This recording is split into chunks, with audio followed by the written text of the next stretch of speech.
मेरे भैया चले हैं।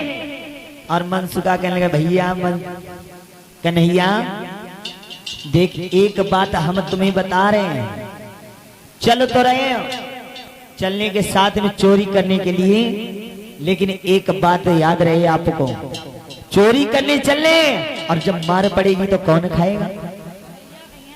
हम खाएं? ऐसा नहीं है मनसुखा, चोरी करने चल रहे हैं, माखन खाएगा तू भी, खाएंगे हम भी, और खाएगा दामा, मार पड़ेगी तो कन्हैया झेले, ऐसा नहीं है। तो चोरी करने तो जाएगा नहीं जाओगे? तुम अपने साथ से तुम्हें अलग कर देंगे, अपनी पार्टी में नहीं रखेंगे। देख ए मनसुखा भैया ऐसी बात नहीं, तू सब करने ले जा, तू हमारे साथ चलना। देख तो ऊपर ऊपर को माखन हम तो खिलाएं और नीचे को हम खाएं। हाँ तुम्हें खिलाएंगे, माखन खिलाएंगे, मार पड़ेगी भैया हम ही खाएंगे। हाँ चल है चल चल शीला भाभी।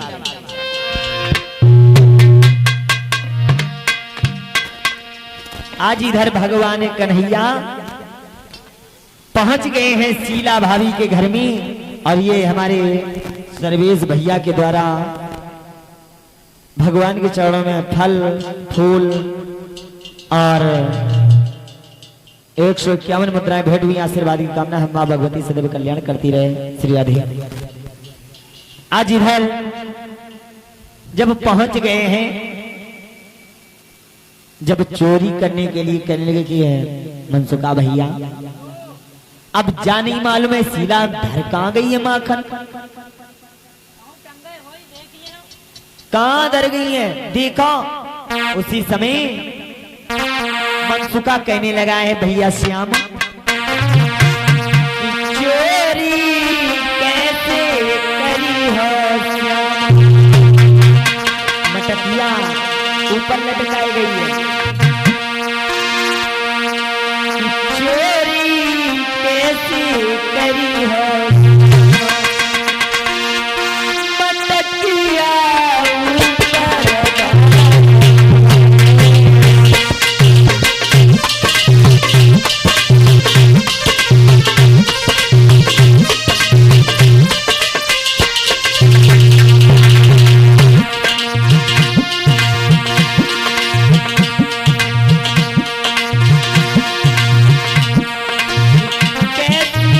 चोरी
भगवान कन्हैया सोचने लगे, कहने चोरी कैसे करेंगे, और ये तो माखन कम ऊपर मटकी में टांग गई है।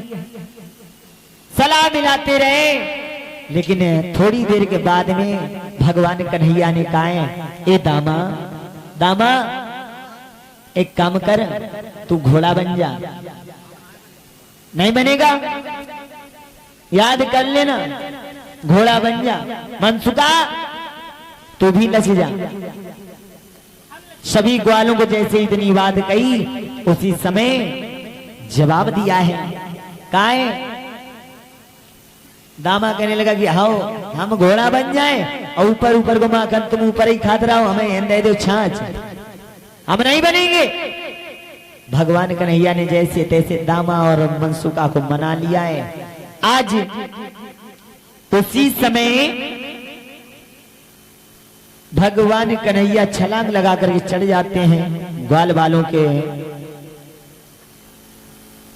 ऊपर, मटकी को उतार लेते हैं। तब तक जैसे ही खा रहे हैं, ऊपर ही खा रहे थे भगवान श्याम सुंदर, और जो चूर आए हाथों से किल्लियों से, अब उसे कौन खा रहा है? ग्वालवाल। और जो भगवान का प्रसाद हो पंडित जी, तो उसका स्वाद क्या हो? भगवान के हाथों का प्रसाद, वो कैसा भी हो माखन, लेकिन भगवान भोग लगा रहे हैं और वो नीचे सरकता हुआ चला जा रहा है, और जो ग्वाल वालों के मुंह में पड़ता है वो क्या हो गया? अमृत के समान हो गया। अब ये मत कह देना, ये भी मत कह देना कि एक गुरुजी थे। भैया ध्यान देना लवीस, एक गुरुजी थे, अपने शिष्य के पास में गए। अपने शिष्य के यहां जब गए तो ऐसा हुआ, कहने लगे शिष्य हम आपके दरवाजे पर आए हैं। स्वागत सम्मान किया, बैठाला गया, और एक जो उनके साथ में शिष्य था, गुरुजी के साथ में एक शिष्य था, जैसे ये दोनों चेला हैं, गुरु चेला ऐसे ही थे। अब उसने चेला ने कहा कि भैया अगर गुरुजी की सेवा करी गए, अगर सेवा से सफल हो गए, ये समझ लो गुरुजी की मुख से बाणी निकली हुई गंगा की धारा निकलती है, गंगा की धारा। जो शिष्य के दरवाजे पर गए तो उसकी पत्नी बहुत चालाक थी। उसने कहा कि सुनो एक काम करो, ले गई पकड़ो हाथ, घसीटा चली गई आंगन में, अब पकड़ी और लोटा हाथ में दे दो, कल ले जाओ, जा करके उनके मुंह में डाल देना जा करके। और वो ले करके भैया चले गुरुजी के पास में गए, कहने गुरुजी मुंह खोलो, मुंह खोलो। हाँ आप बोलो, कुछ भी बोलो, लेकिन मुंह खोलो। जैसे मुंह खोलो आ करो तैसे वो लुटिया, और उससे जब राख मुंह में गुरुजी के गई राख, अब वो राख कौन थी? उस शिष्य के पिता की अस्थियां, मतलब जो विसर्जित करने के लिए गंगा जी में रखी थी। तो उस लड़के से जब गुरुजी ने कहा कि मूर्ख तू ये क्या कर दिया तूने? कहने गुरुजी क्या बताएं, हम इतना काम में व्यस्त हो गए कि गंगा जी के दर्शन नहीं कर पाए, इसलिए सोचा कि गंगा की धारा आपके मुख से निकलती, तो हमने कहा कि वह पिताजी की अस्थियां इसी में प्रवाहित कर दें। बोलिए वृंदावन बिहारी लाल की।